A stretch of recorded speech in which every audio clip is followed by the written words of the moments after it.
नमस्कार विद्यार्थी मित्रांनो, मार्केटिंगच्या आजच्या व्याख्यानामध्ये मी तुमचं स्वागत करतो. आपण सेमिस्टर सेकंडमधलं second unit price and promotion, किंमत आणि वृद्धी याचा अभ्यास करतोय.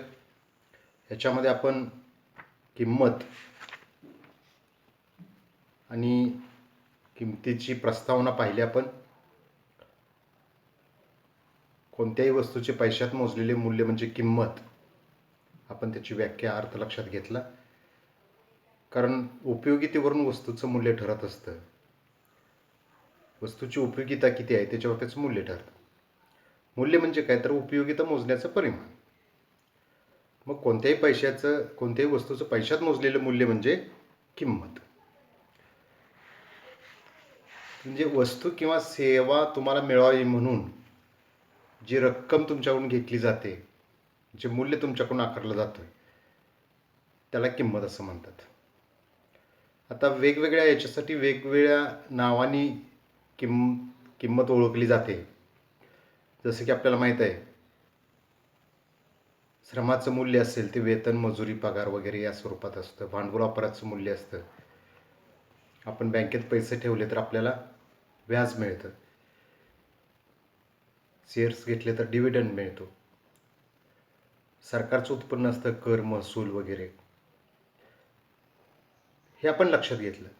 आज आपण किमतीचे महत्त्व लक्षात घेतोय. विद्यार्थी मित्रांनो, किंमत ही महत्त्वाचीच आहे. का, तर किंमत ऐकल्यानंतर खरेदी करायची का न करायची हा निर्णय ग्राहक घेत असतो. सगळेच ग्राहक असं करतात असं नाही, परंतु किंमत हा संवेदनशील घटक आहे. हे खूप महत्त्वाचं वाक्य आपण लक्षात घेतो. आपण कितीही म्हटलं की तर किंमत आम्ही पाहत नाही, तरी तुमच्या मनामध्ये ती असतेच. व्यवसायामध्ये उत्पादक हे वस्तूची किंमत निर्धारित करत असतात.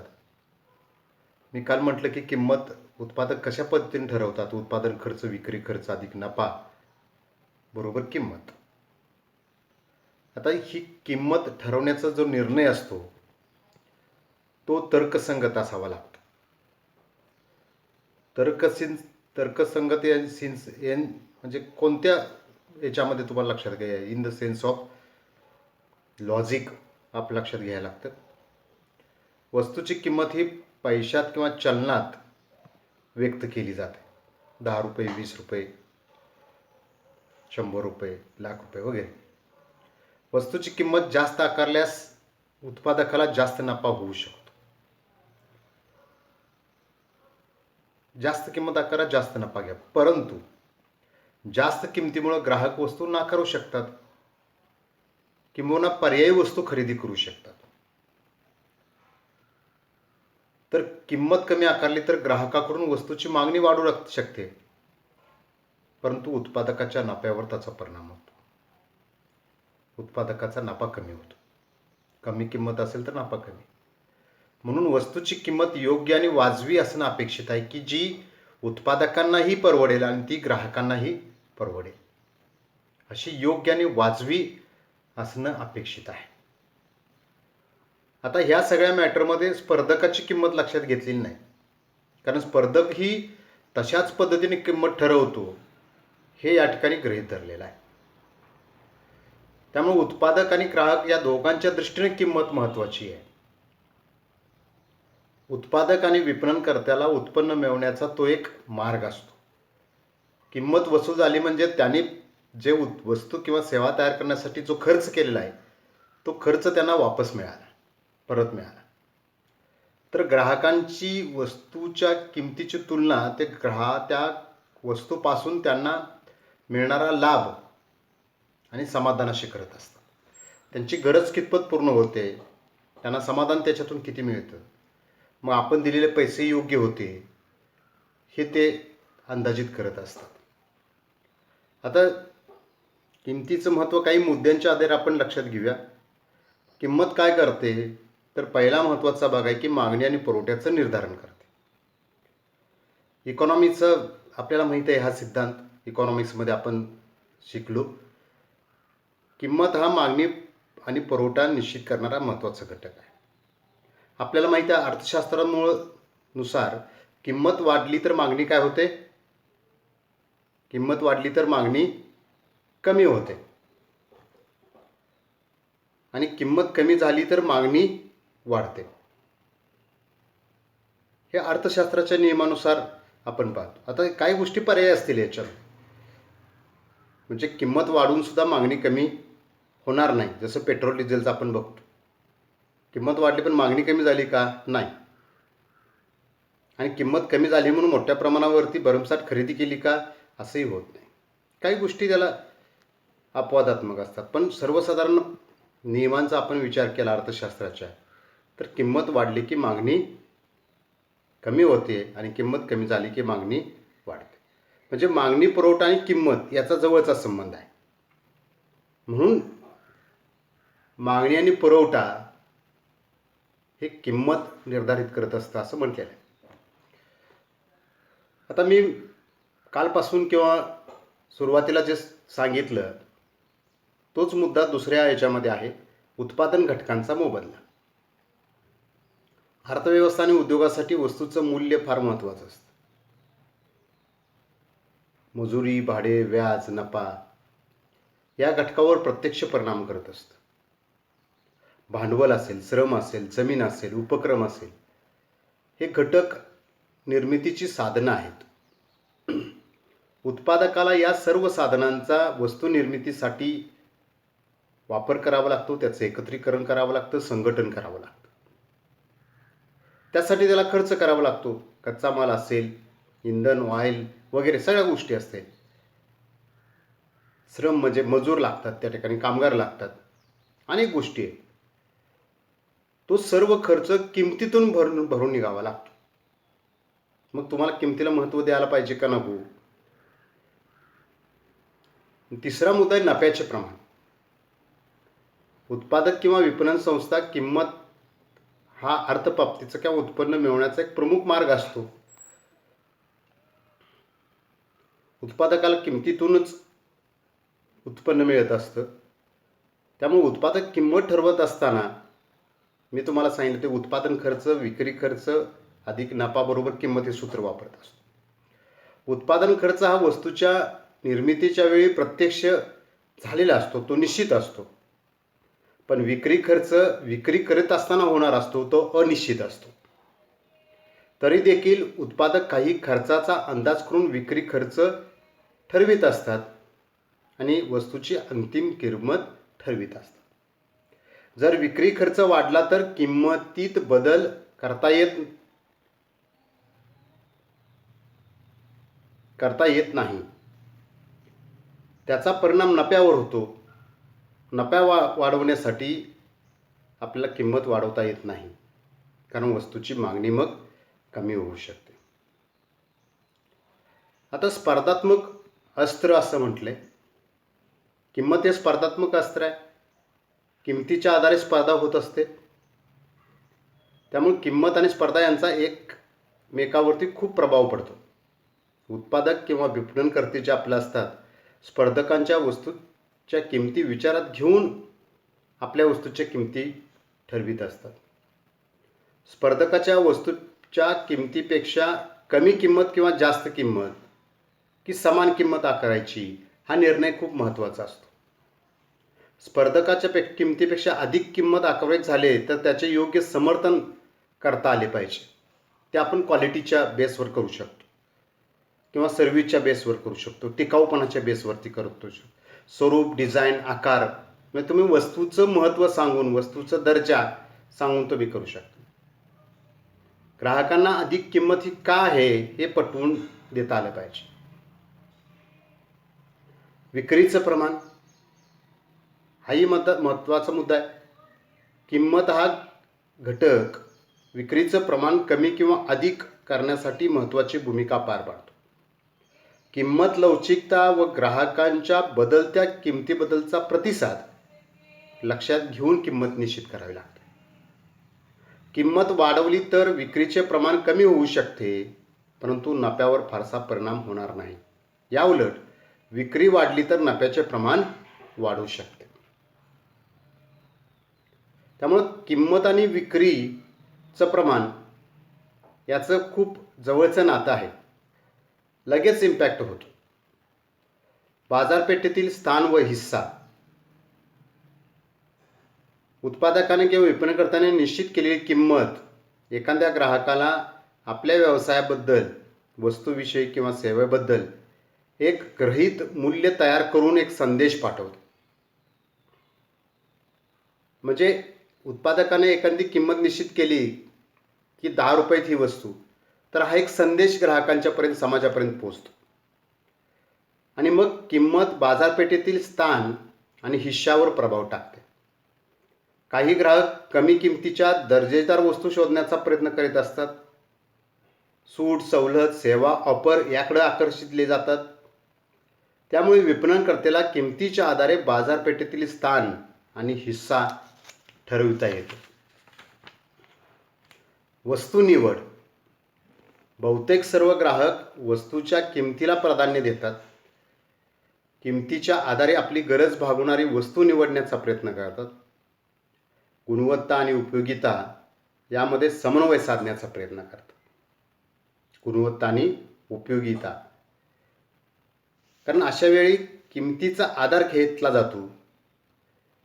किंमत आणि गुणवत्ता, किंमत आणि उपयोगिता, किंमत आणि एव्हरीथिंग. प्रत्येक गोष्ट किमतीच्या ह्याच्यावरती जज केली जाते. हे असं आहे तर किंमत एवढी कशाला, हे असं आहे तर मग किंमत जास्त, बरोबर आहे वगैरे. काही ग्राहकांचा कल कमी किमतीत उपयोगाची, दर्जाची वस्तू खरेदी करण्याकडे असतो. त्यामुळे ते वस्तू निवडताना किमतीला अधिक महत्त्व देतात. हे उत्पादकाला आणि विपणन करताना वितरकांना लक्षात घ्यावं लागतं. गुणवत्ता धारणा. ग्राहकांच्या गरजा व इच्छा पूर्ण करण्यासाठी किंमत महत्त्वाची भूमिका पार पाडते. जे विपणनकर्ते असतात, मार्केटर, वस्तूच्या गुणवत्तेची ते खात्री त्यांना द्यावी लागते ग्राहकांना. आणि मग ग्राहक त्याच्या आधारे वस्तूची किंमत योग्य आहे का नाही हे लक्षात घेतात. त्यांना जर ती वस्तूची किंमत योग्य वाटली तर पुन्हा ते त्या वस्तूच्या दर्जाशी त्याची तुलना करतात. आणि बऱ्याच वेळा काय होते, ग्राहकांच्या मनात वस्तूचा दर्जा आणि किंमत याबाबतची एक अशी धारणा निर्माण झालेली असते. वस्तूच्या दर्जाबाबत असेल, किमतीबाबत असेल, एक धारणा निर्माण. आता तुम्ही मोबाईलच्या बाबतीमध्ये, म्हणजे हाय क्वालिटीचा मोबाईल म्हणजे त्याची किंमत 15,000चा घेतला की आपल्याला सगळे फंक्शन असलेले मिळेल, असं एक तुमच्या मनामध्ये आहे ना. 12,000 10,000चा उपयोग नाही. त्याच्यामध्ये हे नसतंय, ते नसतंय, मेमरी का सगळे तुम्हाला, माझ्यापेक्षा तुम्हाला जास्त याच्यातली माहिती. त्यामुळे वस्तूची किंमत आणि गुणवत्ता याबाबत आपल्या सगळ्यांच्या मनामध्ये एक धारणा असते. वस्तूची किंमत अधिक असेल तर दर्जा चांगला आणि किंमत कमी असेल तर दर्जा सामान्य असतो. हे समाजामध्ये रूढ झालेलं आहे. पुढचा म्हणतोय ग्राहक लाभ. वस्तूची किंमत ग्राहकांच्या लाभाच्या दृष्टीने महत्त्वाची असते. ग्राहकांना वस्तूपासून अधिक लाभ मिळणार असतील तर ग्राहक अधिक किंमत देण्यास तयार असतात. हेही आपल्याला लक्षात घेतलं पाहिजे. उत्पादक काय म्हणतात, आम्ही जास्त बेनिफिट्स देतोय, जास्त ॲडव्हान्टेजेस देतोय, त्यामुळे आम्ही जास्त किंमत घेतो. फक्त दर्जाशी तुलना सुद्धा नाही. जादा वैशिष्ट्य देत असाल, जादा उपयोगिता देत असाल, जादा म्हणजे काही तुम्ही जादा देत असाल आणि त्याच्यासाठी जादा पैसे घेत असाल, जादा सुविधा त्या वस्तूला देत असाल, सोयी त्याच्यामध्ये वस्तूपासून निर्माण करत असाल वगैरे. काही ग्राहक असतात, त्यांना त्यांची सामाजिक प्रतिष्ठा जपायची असते आणि त्याच्या आधारे ते आदर, समाधान यांना प्राधान्य देतात. कारण सामाजिक प्रतिष्ठा जपण्यासाठी त्यांना ते करावंच लागतं. मग अशा वेळी किंमत वाढली तरीसुद्धा ते खरेदी करायचं थांबत नाहीत, खरेदी करतच राहतात. सामान्य ग्राहक वस्तूंची किंमत आणि वस्तूपासून मिळणारे लाभ यांची तुलना करीत असतात. सामान्य ग्राहक करतात. वस्तू लाभा इतके मूल्य देण्यास तयार असतात ते. पण बरेचसे ग्राहक असे असतात की ते त्यांची सामाजिक प्रतिष्ठा जपण्यासाठी मी याच्यापेक्षा किती सोयीची किंवा सुविधेची किंवा उपयोगीची वस्तू घेतली हे दाखवण्यासाठी जादा किंमत द्यायला बऱ्याच वेळेला तयार असतात. मध्यस्थांची उपलब्धता, किंमत जास्त असेल तर मध्यस्थांची, त्यांना कमिशन जास्त असेल तर मध्यस्थ उपलब्ध जास्त असतात. वस्तूची किंमत योग्य असल्यास, कमिशनचं प्रमाण चांगलं असल्यास, पुरेसं राखल्यास वितरकांची उपलब्धता मोठ्या प्रमाणावरती होते. म्हणजे मध्यस्थांची उपलब्धता आणि वस्तूची किंमत याचाही संबंध असतो, हे या किमतीच्या महत्त्वामध्ये आपल्याला लक्षात घ्यावं लागेल. आर्थिक परिस्थिती, अर्थव्यवस्थेमध्ये किंमत हा संसाधनाची वाटपाची जोखीम आणि स्पर्धा या दोन्ही बाबतचं प्रमाण दर्शवणारी एक यंत्रणा असते. जोखीम आणि स्पर्धा, कारण अर्थव्यवस्थेमध्ये ह्या दोन गोष्टी खूप महत्त्वाच्या असतात. मुक्त वाढीव किमतीच्या आधारे आणि नियंत्रित अर्थव्यवस्थेत कमी किमतीच्या आधारे वस्तू वितरण होते. नियोजनबद्ध अर्थव्यवस्थेत उद्दिष्ट साध्य करण्यासाठी किंमत धोरण एक अस्त्र असते. त्यामध्ये प्राथमिकतेनुसार किंमत आकारणी केली जाते. उत्पादनाचा वापर, वस्तुसेवाचा वापर असेल, वितरण असेल, देवाणघेवाण असेल, हे घटक अर्थव्यवस्था चलनवलनाचे प्रमुख घटक आहेत, हे लक्षात घ्या. त्यामुळे त्यांचा समाजाच्या जीवनमानावरती परिणाम होतो. त्यामुळं आर्थिक परिस्थिती आणि किंमत याचाही संबंध आहे, हेही याच्यावरून स्पष्ट होतं. आणि शेवटचा मुद्दा स्तरीय व विकास. उत्पादक असेल किंवा विपणन संस्था असेल, ज्याला आपण मार्केटर म्हणतो, त्यांना आर्थिक स्तरीय मिळवून देण्याचं काम सुद्धा किंमतच करत असतो. किंवा आर्थिक स्थैर्य निर्माण करणं हे किमतीवरतीच डिपेंडेबल असतं. किंमत योग्य असल्यास वस्तूची मागणी वाढून विक्री वाढते, नफा वाढतो. त्यामुळे व्यवसायाची जास्त प्राप्ती होते. व्यवसाय सतत असं होत राहिलं तर व्यवसायाची आर्थिक परिस्थिती सुधारते, भक्कम होते. व्यवसायाला विकासाच्या योजना हाती घेता येतात. त्यामुळे व्यवसायाचा विकास करणं सुद्धा सहज सोपं होतं. म्हणजे वेगवेगळ्या माध्यमातून आपण हे जर लक्षात घेतलं, वेगवेगळ्या दृष्टिकोनातून वेगवेगळ्या घटकांच्या आधारे आपण लक्षात घेतलं तर किमतीला अनन्यसाधारण महत्त्व आहे, हे आपल्याला लक्षात घ्यायला पाहिजे. विद्यार्थी मित्रांनो, किमतीच्या महत्त्वाच्या संदर्भात आपल्याला एखादा छोटासा व्हिडिओ पाहायला मिळतोय का, बघूया आपण.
मंडी खुल गई है madam. Digital marketing, IT service, graphic design, SEO इधर.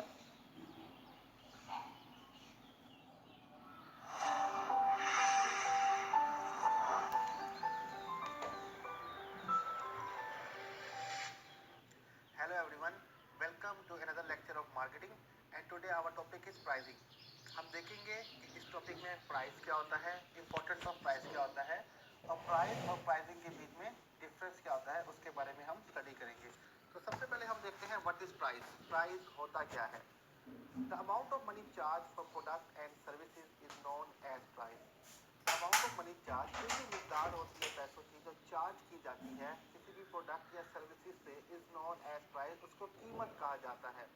द सम ऑफ वैल्यू और money customer exchange for the benefits using the product और services is price. The sum of value means कुछ वैल्यू जमा पैसे हैं जो कस्टमर एक्सचेंज करता है, जिसका तबादला करता है for the benefit using the product और सर्विसेज, उन फायदों के लिए जो वो प्रोडक्ट और सर्विसेज से हासिल करते हैं उसको प्राइस कहा जाता है, कीमत कहा जाता है। मीन्स के प्रोडक्ट और सर्विसेज के जो फायदे हासिल करने के लिए कस्टमर एक्सचेंज करता है या सम ऑफ वैल्यू, उसको हम कीमत का नाम देते हैं, प्राइस का नाम देते हैं। Price does not necessary always mean money. होंगे वो की यानी कि वो आपके रुपये होंगे, ये जरूरी नहीं होता कि वो रुपीज में हो या डॉलर में हो। It's not doesn't necessary. Bartering is an exchange of good और services in return for good और सर्विसेज। लेन देन जो है वो गुड एंड सर्विसेज का होता था पहले, गुड एंड सर्विसेज की जगह। अगर हम पुराने दौर की बात करें जब पेपर मनी या कॉइन वगैरह नहीं होते थे तो उस वक्त जो प्राइस होते थे कि लोग एक्सचेंज करते थे गुड एंड सर्विसेज, उनको गुड एंड सर्विसेज देते थे कि एक से गुड एंड सर्विसेज लिया और फिर उसको कुछ और गुड एंड सर्विसेज जो चाहिए वो उसको दे दिया। तो इस तरह से एक्सचेंज होता था और वो सामान ही जो है वो कीमत कहलाती थी। फॉर एग्जाम्पल, मिसाल के तौर पे I teach you English in exchange for you teaching me about graphic design. जैसे कि आप कहते हैं कि मैं तुम्हें इंग्लिश सिखा दूंगा, कि इंग्लिश की क्लासेस दे दूंगा और आपने मुझे ग्राफिक डिजाइनिंग सिखानी है। तो मीन्स के इंग्लिश सिखाने की जो कीमत है वो ग्राफिक डिजाइनिंग सीखना है। तो यहाँ पे जो प्राइस है वो मनी नहीं है, यहाँ पे सर्विसेज दी जा रही है और बदले में सर्विसेज दी जा रही हैं। तो प्राइस बेसिकली एक सम ऑफ वैल्यू होता है जो कस्टमर एक्सचेंज करता है, लेकिन आजकल के दौर में हमारे यहाँ इसको कंसीडर क्या किया जाता है, मनी ही, पैसे ही कंसीडर किए जाते हैं। तो व्हाट इज प्राइस हमारा यहाँ पे क्लियर हो जाता है कि कीमत क्या होती है। आगे चलते हैं, हमारे पास है इंपॉर्टेंस ऑफ प्राइस, कि प्राइस की खासियत क्या है, इंपॉर्टेंस क्या है, अहमियत क्या है, हम वो देखते हैं। Price is the only element in marketing mix that produce revenue, all other element represent cost. अब प्राइस बेसिकली सेकंड एलिमेंट है मार्केटिंग मिक्स का, 4 पीस का। जैसे हमें पता है पहले प्रोडक्ट होता है, उसके बाद प्राइस आता है, फिर प्लेस एंड प्रमोशन। तो प्राइस एक वाहिद एलिमेंट है मार्केटिंग मिक्स का, 4 पीस का, दैट प्रोड्यूसेस रेवेन्यू, जो मुनाफा जनरेट करता है। All other element represent cost, जबकि जितने भी बाकी चीज हैं वो खर्चा दिखाते हैं। फॉर एग्जाम्पल, प्रोडक्ट बनाना बहुत महंगा काम है, कॉस्ट का काम है। सिमिलर प्लेस यानी कि उसकी डिस्ट्रीब्यूशन करना वो भी खर्चे का काम है, तो प्रमोशन करना वो भी खर्चे का काम है। लेकिन जो प्राइस एक वाहिद एलिमेंट है, कीमत एक वाहिद एलिमेंट है जो कंपनी के लिए रेवेन्यू जनरेट करती है, तो इसलिए इसकी बहुत ज़्यादा इंपॉर्टेंस है। सेकंड देखते हैं, price is one of the most flexible marketing element. Price can be change quickly. Price जो है वो मार्केटिंग में इसका बहुत ही फ्लेक्सिबल यानी कि लचकदार एलिमेंट है। Price can be change quickly, इसको जितना जल्दी चाहे हम चेंज कर सकते हैं। कि किसी प्रोडक्ट की कीमत ये है तो अगर हम उसको चेंज करना चाहें जल्दी जो चाहता है कर लेते हैं। और हमें पता है आजकल की चीज़ों की कीमतें कितनी जल्दी जल्दी चेंज हो जाती हैं। हमारे यहाँ तो पेट्रोलियम की कीमत भी महीने में 2-2 दफ़ा है, जो जब दिल चाहा चेंज किया जा सकता है। नेक्स्ट देखते हैं, price is an element which determine firms market profitability. Price वो वाहिद एलिमेंट है जो बताता है कि फर्म या बिजनेस में कितना मुनाफा कमाएगा। ठीक है, क्योंकि प्राइस ही कंपनी की प्रॉफिटेबिलिटी बता रही होती है। जितनी ज़्यादा कीमत होगी किसी प्रोडक्ट की उतना ज़्यादा मुनाफा होगा। Price can be adjust for short term easily, price को शॉर्ट टर्म के लिए भी एडजस्ट किया जा सकता है कि थोड़े वक्त के लिए कम कर दिया, थोड़े वक्त के लिए बढ़ा दिया, जब दिल चाहे उसको कॉन्सेस्ट कर दिया। ठीक है, कि कांस्टेंट प्राइस भी रख सकते हैं, जब दिल चाहे उसमें वेरिएंट भी लेके आ सकते हैं। जैसे हमारे यहाँ सीजन खत्म हो रहा होता है तो ऑफ सीजन डील लग जाती है, प्राइस कम कर दिए जाते हैं, और जब सीजन पीक पे होता है तो प्राइस बढ़ा दिए जाते हैं। तो शॉर्ट टर्म के लिए भी प्राइस को एडजस्ट किया जा सकता है। तो ये बेसिकली प्राइस के इंपॉर्टेंस है। अब हम देखते हैं कि डिफरेंस क्या है प्राइसिंग के बीच और प्राइस के बीच, कि व्हाट इज प्राइसिंग। प्राइसिंग का उर्दू में मतलब होता है कीमतों का तयन करना। ठीक है, तो हम देखते हैं कि ये क्या होता है। There is a little difference between price and pricing. बहुत ही छोटा सा फर्क है प्राइस और प्राइसिंग के दरमियान। अक्सर लोग प्राइस और प्राइसिंग को सेम ही समझते हैं, लेकिन छोटा सा फर्क है। The price is amount of money you want for each product unit. Price basically वो कीमत है, वो पैसों की वो कीमत है जो आप किसी भी प्रोडक्ट की यूनिट के लिए रखते हैं, तयन करते हैं कि ये इसकी कीमत है। Pricing is a process you need to go through to figure out what price to attach to each unit. Pricing जो है बेसिकली ये अमल का नाम है, इसके लिए कंपनी को गुजरना पड़ता है और फिगर आउट करना पड़ता है कि हमने ईच यूनिट को कितनी प्राइस लगानी है, मीन्स कि ईच प्रोडक्ट की क्या प्राइस होनी चाहिए। अब किस तरह से वो प्रोसीजर होता है, उसमें बहुत सी बातें आती हैं कि कितना खर्चा हुआ प्रोडक्ट बनाने में, कितनी सर्विसेज यूज हुई हैं, क्या वो वैल्यू देगी, उस बिना पे उसकी कीमत रखी जाती है। तो प्राइसिंग एक कंप्लीट प्रोसेस कहलाता है। ठीक है, आगे हम चलते हैं। Pricing therefore is a strategic process that you must learn end use for the business success. Pricing इसलिए एक हिकमत अमली का नाम है जो कि हमें सीखना है और यूज करना है बिजनेस की सक्सेस के लिए, कामयाबी के लिए। Pricing strategy usually divide into two method. Pricing strategy को आमतौर पे दो मेथड, दो तरीकाकार में डिवाइड किया जाता है, but we will cover up three methods, लेकिन हम तीन मेथड, तीन तरीकेकार देखेंगे। पहला देखेंगे वैल्यू बेस्ड प्राइसिंग, के वैल्यू की बेस पे, कदर की बेस पे प्राइसिंग करना, कीमतों का तयन करना। एंड कॉस्ट बेस्ड प्राइसिंग, खर्चे की बेस पे कीमतों का तयन करना। ये दो ही यूज की जाती है, लेकिन हम यहाँ पे तीसरी भी देखेंगे। एंड कंपटीशन बेस्ड प्राइसिंग, मुकाबले की बुनियाद पे कीमतों का तयन करना। अक्सर कंपनी दूसरे कंपनी को देखते हुए अपने प्रोडक्ट के कीमतें रखते हैं। तो यहाँ पे हमें पता चलता है कि प्राइस क्या होता है, प्राइस की इंपॉर्टेंस क्या होती है और प्राइसिंग क्या होता है।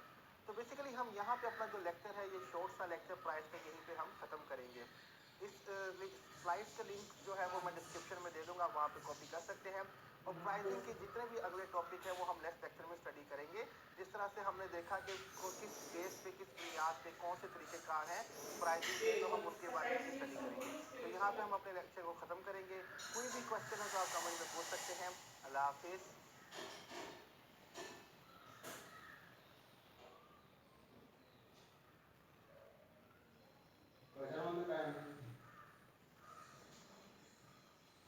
Hello everyone, this is Muskan. Welcome to my channel.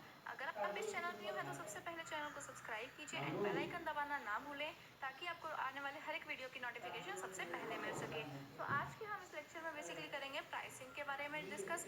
जो प्राइसिंग टॉपिक है वो मैं आपको करवाने जा रही हूँ। प्राइसिंग के में कौन कौन से फैक्टर्स होते हैं, उसको कौन कौन से फैक्टर्स अफेक्ट करते हैं, प्राइसिंग की क्या पॉलिसीज रहेंगी। जो मैंने मार्केटिंग मैनेजमेंट की वीडियो डाली थी ना, रिविजन वीडियो कंप्लीट सिलेबस की, उसमें मैंने सिर्फ और सिर्फ मार्केटिंग की जो वीडियो थी उसमें मैंने सिर्फ और सिर्फ प्राइसिंग का ही टॉपिक छोड़ा था। वो बहुत ज़्यादा डिटेल है, दैट्स वाई मैंने छोड़ा था। एंड आपको बोला था मैंने कि जो जो कमेंट करेगा, अगर कमेंट्स आएंगे प्राइसिंग के ज़्यादा।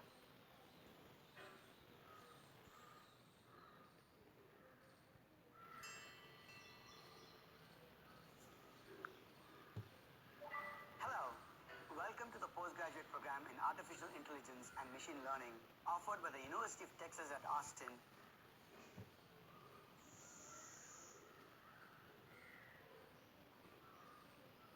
Hello everyone, Danae here, and welcome to lesson 1.3, Why is Pricing Important? Now, pricing is the life force of your business, and you must get it right. If anything, you need to get right. And there are a bunch of things, along with packaging and labeling and, finding your target audience and all of that. Pricing is essential, and it's probably the most difficult. And it's not just for small businesses. I hate to tell you this, but it's for everybody. Like I said, pricing is the life